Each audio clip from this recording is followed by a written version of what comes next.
Praise the Lord. இயேசுவின் ரத்தம் ஜெயம். தினமும் இயேசு நிகழ்ச்சிக்கு உங்களை கர்த்தராகிய இயேசு கிறிஸ்துவின் நாமத்தில் வரவேற்கிறேன். செய்தியின் தலைப்பு: திறந்தே இருக்கும் கதவை தட்டி கொண்டிருக்காதீர்கள்.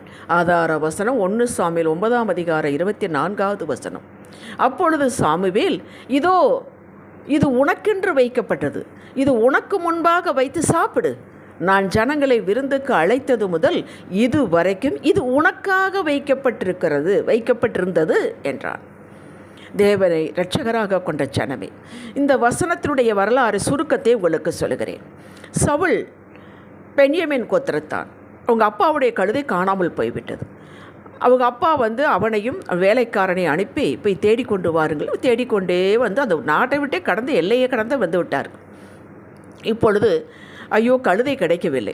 கழுதை கிடைக்காவிட்டால் பரவாயில்ல, நம்மளை பற்றி அப்பா கவலைப்படக்கூடாது, திரும்பி போய்விடலாம் என்று சொல்கிறான். அப்பொழுது வேலைக்காரர் சொல்கிறான், இங்கே ஒரு தீர்க்கதரிசி இருக்கிறார் என்று சொல்கிறார்கள், அவரிடம் போய் கேட்டால் கழுதை எங்கே இருக்குன்னு சொல்லிவிடுவார் என்று சொன்னான். உடனே அந்த தீர்க்கதரிசி தேடிக்கொண்டு போகிறார்கள். சாமுவேலை சந்திக்கிறார்கள். சாமுவேலிடம் அவர்கள் போய் கொண்டிருக்கும் பொழுதே கர்த்தர் சாமுவேலிடம் சொல்கிறார், அதோ வருகிறானே, பென்யமீன் கோத்திரத்தான், அவன்தான் ராஜாவாக நான் செலக்ட் பண்ண போனால் கேண்டிடேட், நீ அவருடைய அபிஷேகம் பண்ணு என்று. இதற்கு முன்பாகவே இஸ்ரவேல் மக்கள் எங்களுக்கு எல்லாரும் இவ்வளவு ராஜா வேணும் என்று கேட்டார்கள். இதுவரையில் கர்த்தர் தான் ராஜா. இப்பொழுது முதலாக அந்த ராஜாவுக்கு நீ அபிஷேகம் பண்ணு என்று சொல்லிவிட்டார். உடனே சாமுவேல் அந்த சவுலையும் வேலைக்காரனை அழைத்து அமரச் சொல்லி அப்பொழுது சொல்கிறார், சமையல்காரனை கூப்பிட்டு, நான் உனக்கு முன்னமே சொல்லியிருந்தனே, அந்த தொடை கறியை கொண்டு வா என்று சொல்கிறார். அதாவது இப்படி ஒருத்தன் வருவான், அவனுக்கு ஸ்பெஷலாக கொடுக்க வேண்டும் என்று ஏற்கனவே ஆயத்தப்படுத்தி வைத்து விட்டார். இவன் போய் அமர்ந்ததும் அதை எடுத்து கொண்டு வந்து வைக்கிறார்கள். அதுதான் சொல்கிறார், நான் ஜனங்களை விருந்துக்கு அழைத்தது முதல் இதுவரைக்கும் இது உனக்காக வைக்கப்பட்டிருந்தது என்றான். அவனுக்காகவே எடுத்து வைக்கப்பட்டிருந்தது. அவன் இன்னும் சாமுவேல் யாரென்று தெரியாது, போவானா மாட்டான்னு தெரியாது. ஆனால் கர்த்தர் சொல்லிவிட்டார், எடுத்து வைத்து விட்டார். கேட்டீர்களா? அப்படி உங்களுக்கு என்று, உங்கள் குடும்பத்திற்கு என்று, உங்கள் பிள்ளைக்கு என்று எல்லாம் ஆயத்தம் பண்ணி எடுத்து வைத்திருக்கிறார். உங்களுக்காக வைக்கப்பட்டிருக்கிறார். அது ஒருவருக்கும் கொடுக்க மாட்டார். நீங்கள் கவலைப்பட வேண்டாம், பயப்பட வேண்டாம், டென்ஷன் ஆக வேண்டாம். அதை பெற்றுக்கொள்வது எப்படி? அதுதான் செய்தி. ஒரு உதாரணம் சொல்கிறேன். ஒரு பெரிய மாளிகை, அதனுடைய எல்லா செல்வங்கள் வைக்கப்பட்டிருக்கின்றன. இந்த மாளிகையுடைய வெளி கேட்டு சாவியை உங்களிடம் கொடுத்திருக்கிறார்கள். உள் சாவி எங்கே என்று கேட்கிறீர்கள். கொடுத்தவர் சொல்கிறார், வெளிகேட்டு திறந்து உள்ளே போனால் போதும், மற்ற கதவுகள் தானாக திறந்து கொள்ளும், உங்களுக்கு வேண்டியது யாவையும் நீங்கள் எடுத்துக்கொள்ளலாம் என்று. இது உதாரணம். இதில் இனி ஒருவர் வந்து உள்ளே நுழைய முடியாது. இது உங்களுக்கென்றே பிரத்யேகமான மாளிகை, உங்களுக்கென்று வைக்கப்பட்டிருக்கிறது. ஒவ்வொருவருக்கு தனித்தனி மாளிகை, பொக்கிஷம் என்ற விவரமும் உங்களுக்கு சொல்லப்படுகிறது. நீங்கள் வேகமாக போய் அந்த பூட்டுக்குள், அது வெளிகேட்டு இந்த பூட்டுக்குள் சாவியை திணிக்கிறீர்கள். சரியான சாவிதான், ஆனால் திறக்கவில்லை. உங்களுக்கு வேர்த்து விறுவிறுத்து டென்ஷன் ஆகி நிற்கிறீர்கள். இதுதான் இன்றைய நம்முடைய நிலைமை. இன்றைய செய்தி இதுதான். எப்படி திறந்து உள்ளே போய் எடுத்துக்கொள்வது? மாளிகையும் பொக்கிஷங்களும் கர்த்தர் உங்களுக்கென்று ஆயத்தப்படுத்தி வைத்திருக்கும் இம்மைக்கும் மறுமைக்கும் உள்ள சகல சம்பத்துகளும் உள்ளது. சங்கீதம் 31:19 இதைத்தான் சொல்கிறது.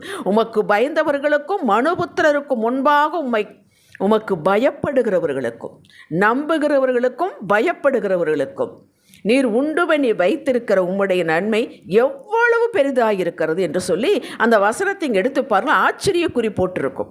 அப்படி என்றால் அவ்வளவு பெரிதாக வைத்திருக்கிறார்.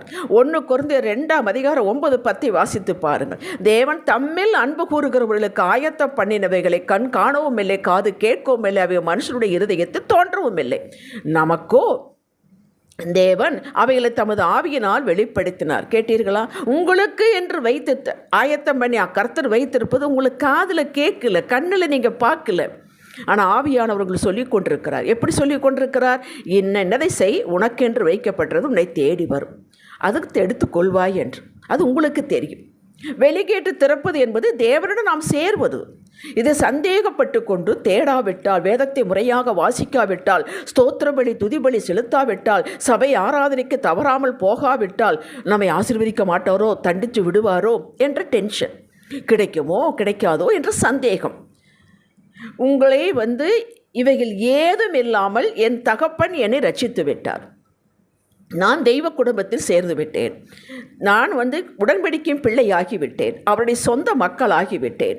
இனி ஒருவர் நீ வேதம் வாசி, நீ சபைக்கு போ, நீ ஜெபம் பண்ணு, ஸ்தோத்திரம் சொல்லு, நன்றி சொல்லு, பயப்படாது என்று சொல்ல வேண்டிய அவசியம் இல்லை. இது என் குடும்பத்தினுடைய புரோட்டோகால். அவருடைய இதெல்லாம் என்னுடையது என்று சொல்லி இருக்கிறார். லூக்கா 15:31. நான் அவருடைய சொந்த பிள்ளை, அவர் என் தகப்பன், கர்த்தர் என் பங்கு, எனக்கென்று குறித்து வைத்ததை, ஏற்படுத்தி வைத்ததை எனக்கே தான் தருவார். சங்கீதம் 138:8. யோபு 23:14. நான் சொல்லக்கூடிய வசனங்களை எல்லாம் ஒரு பேப்பரில் குறித்து வைத்து கொண்டு நீங்கள் வாசித்து இல்லை கோர்த்து பாருங்கள். எனக்கு குறிப்பிட்ட நிமிஷத்துக்குள் முடிக்க வேண்டும் என்பதற்காக நான் எல்லா வசனங்களையும் சொல்ல எனக்கு வாய்ப்பில்லை. இந்த சிந்தையோடு தேவனே கர்த்தரே என் தெய்வமாய் தகப்பனாய் இருப்பதால் அவருடைய கட்டளைக்கு முதலில் கீழ்ப்படிவேன். கேட்டீர்களா? இது செய்தால்தான் ஆசீர்வாதம் என்று இல்லை, நான் செய்ய வேண்டும். நீதிமான்கள் ஆக்கப்பட்டு விட்டோம். நாம் நீதி செய்ததால் அல்ல, அவர் செய்ததால், இயேசு செய்ததால், கல்வாரியில் செய்ததால் நாம் நீதிமான் ஆக்கப்பட்டு விட்டோம். நீதிமான் ஆக்கப்பட்ட பின் நீதிமான்களுக்குரிய காரியத்தை நாம் செய்ய வேண்டும். அவருடைய கட்டளைக்கு முதலில் கீழ்ப்படிவேன். நாம் நீதிமான் அல்லவா, அவருடைய பிள்ளை அல்லவா, நாம் கீழ்ப்படிய வேண்டும். அவரைத்தான் முதலில் வைப்பேன், அவரைத்தான் முக்கியமாக வைப்பேன். அவர்தான் என்னை முதலில் தேடு என்று சொல்லியிருக்கிறார். மத்தேயு 6:33, மத்தேயு 7:7. ஆகவே அவரை முறையாக தேடுவது, முறையாக வேதம் வாசிப்பது, நன்றி செலுத்துவது, பெற்ற வாக்கை தியானிப்பது, விசுவாச அறிக்கை செய்வது, காத்திருப்பது, எல்லாவற்றுக்கும் மேலாக மகிழ்ச்சியாக, ரிலாக்ஸாக, கவலைப்படாமல் இருப்பது, இது எனக்குரிய ஸ்லாக்கியம். இது யாராவது உன்னை ஃபோர்ஸ் பண்ணி இதை செய்ய என்று சொல்ல வேண்டிய அவசியம் இல்லை. இது எனக்கு கிடைச்ச ஸ்லாக்கியம், இது என்னுடைய பங்கு. இதை நான் ஆனந்தமாக செய்வேன். இதை தினந்தோறும் வாழ்வில் நியதியாக வைத்து கொண்டீர்களே ஆனால் நீங்கள் இருக்கும் இடம் தேவ பிரசன்னத்தால் நிரம்பி இருக்கும். இதையெல்லாம் நீங்கள் ஒழுங்குமுறையாக எப்பொழுதும் போல செய்து வந்தால், என்ன பிரச்சனை இருந்தால் விடாமல் நீங்கள் செய்து வந்தால், உங்களை சுற்றி எப்பொழுதும் தேவ பிரசன்ன மகிமை இருக்கும். அவருடைய பிரசன்னத்தில் பர்வதங்களும் மெழுகு போல உருகும் என்கிறது வேதம். மழையே உருகு கூடுமானால் எந்த தடையும் எதிரியும் பொல்லாங்கு உங்களை அணுக முடியாது. அதுதான் சங்கீதம் 91 வாசித்து பாருங்கள். 16 வசனம் இருக்கிறது, வாசித்து பாருங்கள். உன் பக்கத்தில் 1000 பேரும் வலப்பக்கத்தில் 10,000 பேர் விழுந்தாலும் உன்னை ஒன்று அணுகாது. ஏன் அணுகாது? பிரசன்னம் இருக்கிறது. பிரசன்னத்தை நீங்கள் சம்பாதிக்கவில்லை, நீங்கள் இதை செய்யும் பொழுது பிரசன்னம் சூழ்ந்து கொள்ளுகிறது. அணுக முடியாது. விடுதலையும் ஆசீர்வாதத்தையும் உங்கள் கண்கள் பாராமல் என்ன வச்சிருக்கிறாரு, எங்கள் அப்பா தருவாரா அதை நீங்கள் பார்க்க வேண்டிய அவசியம் இல்லை. நீங்கள் அந்த குடும்பத்தில், தெய்வ குடும்பத்தில் பிள்ளை. அவருக்குரிய சொத்தெல்லாம் உங்களுக்கு உண்டு.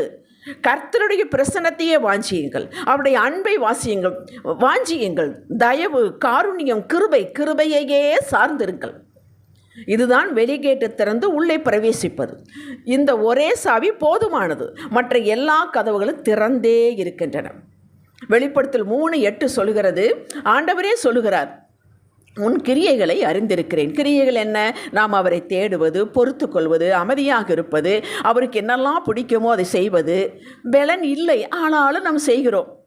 உனக்கு கொஞ்சம் பலன் இருந்தும் நீ என் நாமத்தை மறுதலியாமல் என் வசனத்தை கை கொண்டபடினாலே, அதாவது கீழ்ப்படிந்ததனாலே, இதோ திறந்த வாசலை உனக்கு முன்பாக வைத்திருக்கிறேன், அதை ஒருவனும் பூட்ட மாட்டான். கேட்டீர்களா? அதை யாரும் பூட்ட முடியாது, திறந்து தான் இருக்குது. ஆனால் நம்ம கண்ணுக்கு அது தெரியல. ஆகாருக்கு ஆதியாக 21ஆம் அதிகாரத்தை அழுகிறார் பிள்ளை சாகிறது என்று. துறவு அங்கே தான் இருக்குது, தண்ணி அங்கே தான் இருக்குது, அவள் கண்ணுக்கு தெரியலை. ஏன் கண்ணுக்கு தெரியவில்லை? டென்ஷன். சரியான நேரத்திற்கு நீங்கள் வேண்டுவதற்கு நினைப்பதற்கு மேலாக உங்களை வந்து அடையும். எபேசியர் 3:20. ஒரு குறைவு உங்களுக்கு வராது, இது சத்தியம். குறைவு என்பதை நீங்கள் தேடினாலும் காண மாட்டீர்கள். யோபு 5ஆம் அதிகாரம் 24-25 வாசித்து பாருங்கள். இது சத்தியம். இப்போது சவுலுக்கு வருவோம். சவுல் பென்யமீன் கோத்திரத்தான் முதல் ராஜாவாக ஆக்கப்பட்டவன். அவன் ஆரம்ப காலத்தில் அற்புதமாகத்தான் இருக்கிறான். காதில் எதையும் வாங்கி கொள்ளவில்லை. அவனுடைய வேலையே குறியாக இருந்து நன்றாக வருகிறான். புகழ் வருகிறது. வந்த உடனே மறந்து விட்டான், தன்னுடைய ஆரம்பத்தை மறந்து விட்டான். மக்களை தேட ஆரம்பித்து விட்டான். மக்களுடைய மகிமையை தேட ஆரம்பித்து விட்டான். ஐயோ, மக்கள் நமக்கு வேண்டுமே என்று கடவுளுக்கு கீழ்ப்படியாமல் விட்டுவிட்டான்.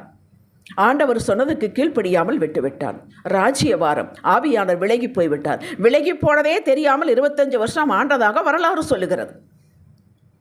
1 சாமுவேல் 16:13 இப்பொழுது தாவீதுக்கு அபிஷேகம், அவனை தள்ளிவிட்டு இவனை எடு என்று சொன்னார். தாவீதுக்கு அபிஷேகம், ராஜ அபிஷேகம் கொடுக்கப்பட்டது. தாவீது கீழ்ப்படிந்தான். தாவீது என் இருதயத்துக்கு ஏற்றவன் என்று கர்த்தர் சொன்னார். அவன் தவறு செய்தான், கொலை கூட செய்தான். இப்படி சொல்ல முடிந்தது என்றால் 3 காரியங்கள். 1, அவன் ஆரம்பத்தை மறக்கவே இல்லை. நான் எங்கே இருந்தேன்? ஆடு மேய்த்து கொண்டிருந்தேன், ஆட்டுக்கு பின்னாடி அலைந்து கொண்டிருந்தேன், என்னை கொண்டு வந்து எங்கே வைத்திருக்கிறார். அவன் அந்த ஆரம்பத்தை மறக்கவே இல்லை. 2வது, உறுதியாக இருந்தான், விசுவாசத்தில் அவரை தேடுவதில் உறுதியாக இருந்தான். 3வது, தவறு என்று சொல்லும் பொழுது தன்னை திருத்தி கொண்டு மறுபடியும் லைனுக்கு வந்து விட்டான். ஐயோ நாம் தப்பு செய்து விட்டோமே என்று ஓடி போகவில்லை, மறுபடியும் செய்யவில்லை, தன்னை திருத்தி கொண்டான். இந்த 3 இருந்ததனால்தான், ஆண்டவருக்கு ஏற்ற அவருடைய உள்ளத்தை அறிந்ததனால்தான் எனக்கு இருதயத்துக்கு ஏற்றவன் என்று சொன்னான். ரூத் எடுத்துக்கொள்ளுங்கள், அடிக்கடி நான் சொல்லக்கூடிய உதாரணம். அவள் எதை எதிர்பார்த்து எருசலேமுக்கு வந்தாள்? யூதேய தேசத்திற்கு வந்தாள். அந்த வயசான மாமியோட நகோமியோட எதற்காக வந்தாள்? தனக்கு ஒரு வாழ்வு கிடைக்கும் என்றா? தான் பெரிய பணக்காரனை கல்யாணம் பண்ணிப்போம் என்று வந்தாளா? எதுவுமே இல்லை அவருடைய இருதயத்தில். இந்த தெய்வம் நமக்கு வேண்டும், இந்த தேவனை போய் பார்ப்போம், அவர்கள் எப்படி பலி செலுத்துகிறார்கள், அப்படி பலி செலுத்தக்கூடிய மக்களை போய் பார்ப்போம் என்றுதான் வந்தாள். அவருடைய இருதயம் முழுதும் தேவன் தேவன் தேவன், அந்த ஆசை, அந்த விருப்பம். எங்கள் ஆண்டவர் உட்கார வைத்தார். அப்படி நீங்கள் நினைத்து பாருங்கள். எங்கள் அப்பா என்னை மறக்க மாட்டார் என்று அதிகாலை தேடி பாருங்கள். ஒரு பாட்டு பாடுங்கள், ஒரு வேலை செய்யும் பொழுது ஏதோ ஒரு வசனத்தை சொல்லிக் கொண்டிருங்கள், அவருடைய சிந்தையாகவே இருந்து பாருங்கள், சகல கதவுகள் உங்களுக்கு திறக்கும். தாவீது சொல்வதை பாருங்கள், என் முகத்தை தேடுங்கள் என்று சொன்னீரே, உம்முடைய முகத்தையே தேடுவேன் கர்த்தா. அதான் தாவீதுக்குள்ள ஸ்பெஷல் என்று இருதயம் உடைத்து சொல்லும் என்றால் சங்கீதம் 27:8. சங்கீதம் 105:4 சொல்வது, கர்த்தரையும் அது வல்லமையை நாடுங்கள், அவர் சமூகத்தை நித்தமும் தேடுங்கள். கேட்டீர்களா? ஒரு நாள் விட்டு ஒரு நாள் இல்லை, நேரம் கிடைக்கும் போதில்லை, நித்தமும் தேடுங்கள். உங்களுக்கென்று அவர் ஆயத்தப்படுத்தி இருப்பதை அவர் வேறு ஒருவருக்கும் கொடுத்து விட மாட்டார். உங்கள் மகனுக்கும் மகளுக்கு என்று மணமக்களை தேடி அவர் வைத்திருக்கிறார். அது யாராவது போயிடுவார்களோ, வேற யாராவது தட்டி கொண்டு போய் விடுவார்களோ என்று ஒரு நாள் நீங்கள் சந்தேகப்பட வேண்டாம். அது உங்களுக்கு என்று வைத்ததே. ஒரு நிமிடம் தாமதமும் பண்ண மாட்டார், ஒரு நிமிடம் முன்னதாகவும் தரவும் மாட்டார். அவரது அன்பையும் தயையும் கிருபையும் சார்ந்திருங்கள். உங்கள் தலையில் ஒரு முடியும் அவரது கட்டளை இல்லாமல் கீழே விழாது. சந்தேகம், பயம் இவைகள் பிசாசின் கருவிகள். இவைகள் ஒருபோது உங்களை அண்ட நீங்கள் இடம் கொடுக்கக்கூடாது. வரத்தான் செய்யும் என்று நாமளையாகவே அதை விட்டு எடுத்துக்கொள்ளக்கூடாது.